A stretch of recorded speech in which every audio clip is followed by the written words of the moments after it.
Hey everybody, it's Neil. Check out what I have here. I have some purplish blue. If I can open it, they're very compressed. I'm just gonna rip it open. It had a zip up, but I'm not needing to put it back in here. But these are some corduroy pants. So check these out.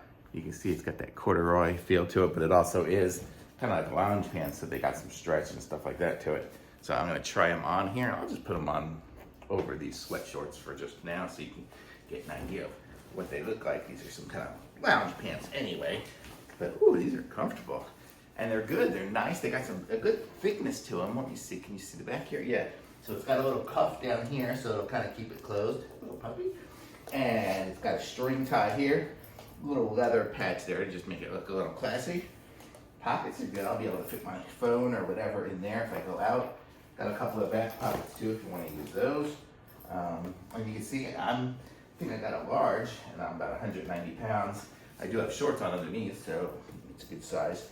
And you can just tie it up here. These are comfy. These are gonna be great for the winter time. All winter long, I'll probably be wearing these. They're really good. They got a really good feel to them. So I'm gonna say these are awesome. Thumbs up.